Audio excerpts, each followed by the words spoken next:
Que Deus esteja abençoando a vida de vocês, que Deus esteja amparando e protegendo. Nós estamos fazendo este rápido estudo para que completemos o estudo de domingo, que por uma questão técnica ele ficou um pouco prejudicado e nós não pudemos usar todo o tempo que gostaríamos de ter usado.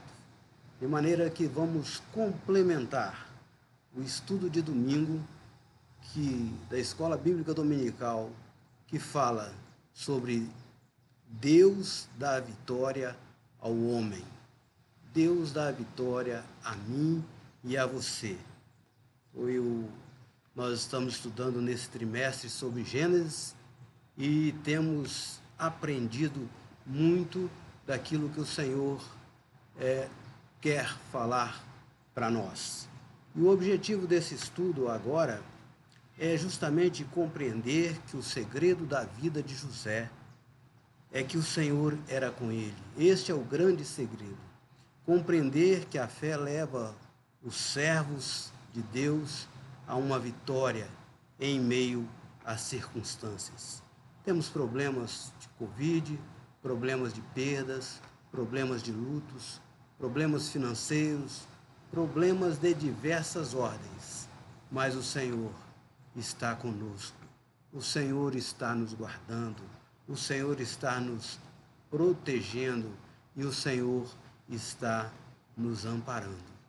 E nós, quando iniciamos o nosso estudo também, nós lembramos do texto básico da nossa lição, que está em Gênesis 39, 21, que diz: o Senhor, porém, estava com José, e estendeu sobre ele a sua benignidade, e deu-lhe graça aos olhos do carcereiro mor. Nós vemos nessa situação que José estava na prisão, José estava encarcerado e realmente em uma situação de grande dificuldade, mas a graça e a bênção e a mão do Senhor foi sobre José de maneira incontestável, de maneira poderosa. E José, então, registrou o seu nome na história do povo de Deus. E o que é mais importante, registrou o seu nome no livro da vida. Que isso é que Jesus falou com os seus discípulos, quando eles voltaram alegres, satisfeitos, vibrantes, porque demônios lhes sujeitavam e pessoas eram curadas. Jesus disse: mais importante é ter o seu nome no livro da vida. E José, então, é o maior exemplo que nós temos até aqui. A habilidade e a prudência de José são reconhecidas como fruto da presença do Espírito de Deus sobre a sua vida. E aí eu me pergunto, mas o Espírito de Deus, o que seria o Espírito de Deus? Na realidade, o Espírito de Deus é o Espírito Santo. O Espírito Santo, ele também está no Velho Testamento. Nós vemos lá em Números, quando Deus fala com Moisés, ele registra o seguinte, que ele vai descer, e descerei e falarei com você, e tirarei do Espírito que está sobre você, e porei sobre eles, quer dizer, os líderes de Israel, aquele povo que Moisés estava liderando, saindo do Egito, indo para a terra prometida. E eles o ajudarão na árdua responsabilidade de conduzir o povo, de modo que vocês não tenham que assumir tudo sozinho. E Moisés, então, recebeu a visita de Deus e este compartilhou o Espírito Santo de Deus. E qual é a função do Espírito Santo? A função do Espírito Santo é regenerar, é guiar e é santificar. Ele continua no Novo Testamento com a mesma função, com a mesma atribuição. convencimento do homem da justiça de Deus. E antes, precisava de convencer o homem de quê?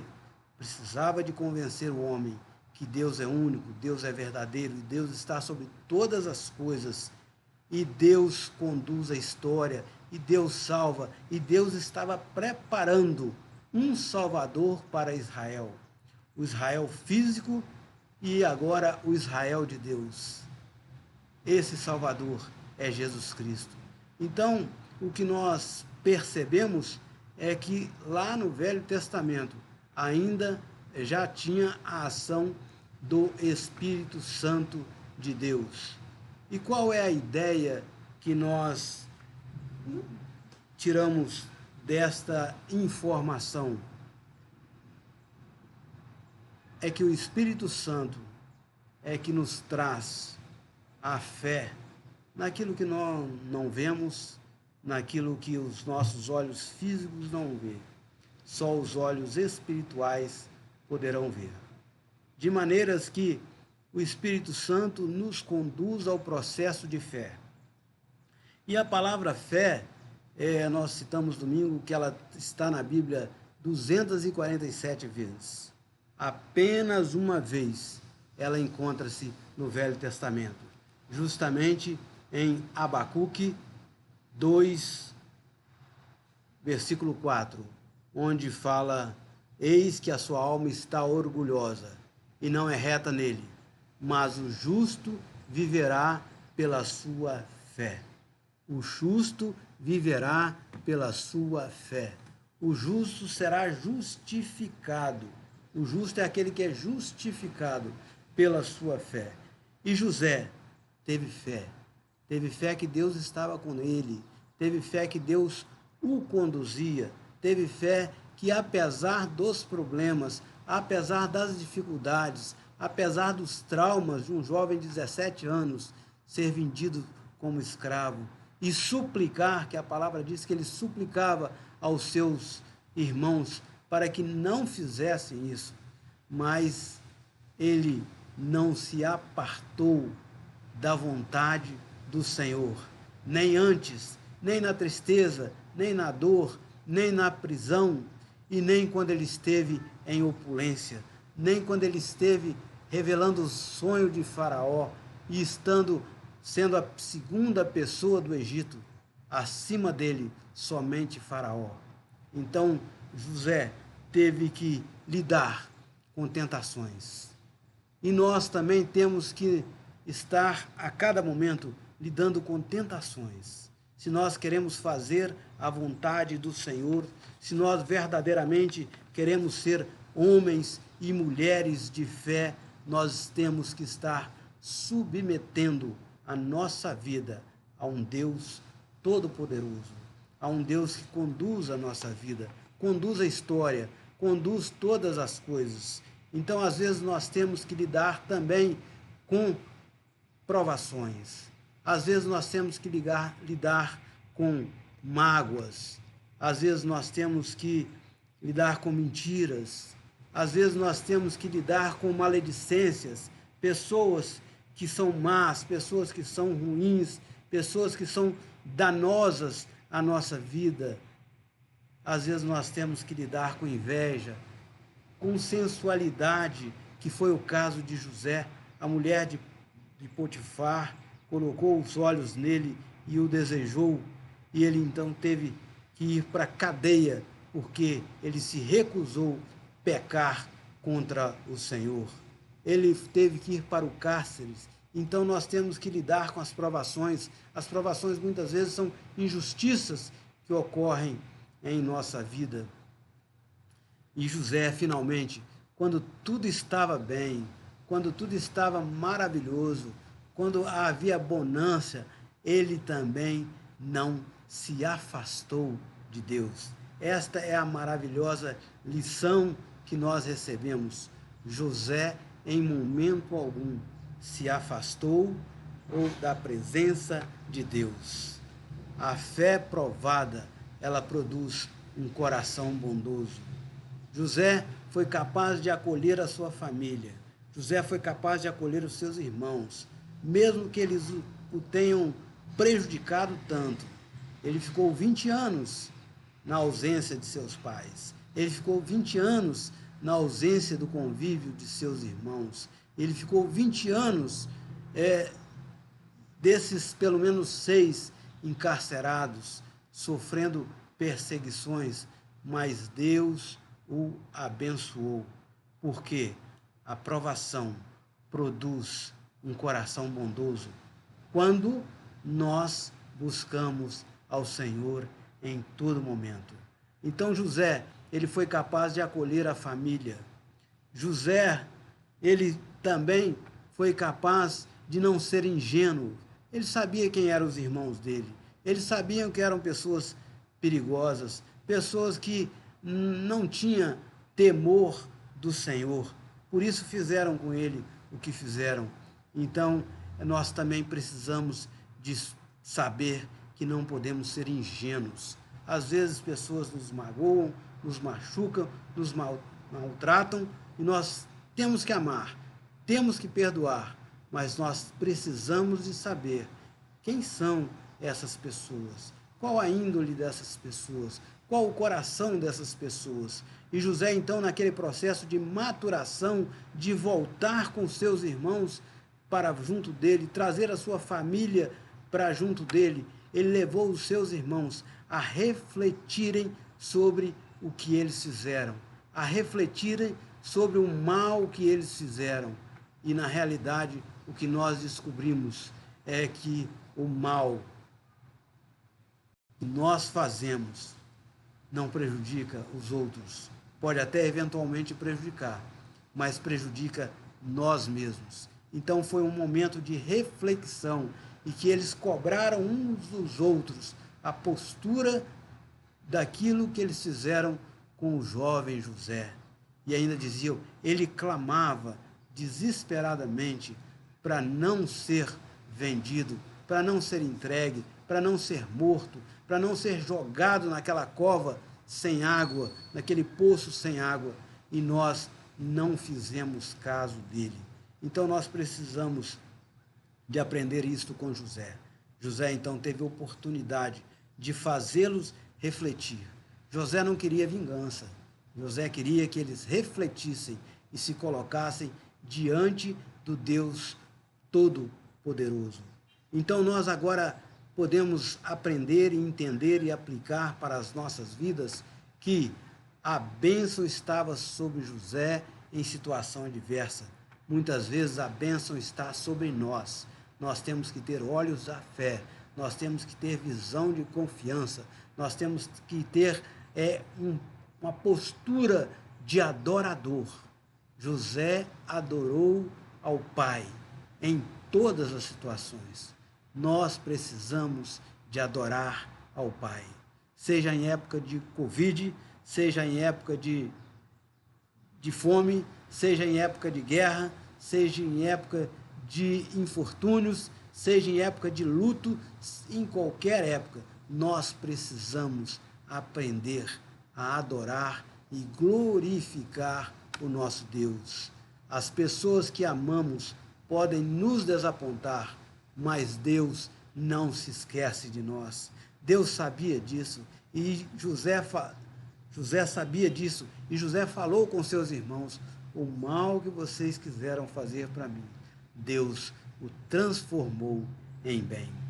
De maneiras que nós precisamos de aprender também com esse exemplo de José, de perdoar, de não relevar, de não vingar, de não cobrar aquilo que fizeram mal a nós. O maior castigo pelos nossos erros vem de dentro de nós e da nossa consciência culpada. Quando nós erramos, quando nós fracassamos, quando nós falhamos na presença do Senhor, a nossa consciência nos cobra. O Espírito Santo de Deus tem essa função de nos mostrar aonde nós falhamos, aonde nós pecamos. E eu pergunto a você, como nós temos enfrentado os nossos problemas? Eu chamo a você que faça essa reflexão comigo. Como você tem enfrentado os seus problemas? Você tem lamuriado? Você tem reclamado com Deus? Você tem pedido a morte? Você tem feito como Jonas? Senhor, é preferível morrer, porque eu estou aqui nesse sol causticante, eu estou aqui, eu quero a morte. Ou como Elias, escondido numa caverna, Senhor, eu estou sofrendo perseguições, Senhor, eu quero a morte. José não fez isso. José adorava a Deus. José glorificava a Deus. José mantinha-se com temor do Senhor. É este exemplo que nós queremos seguir.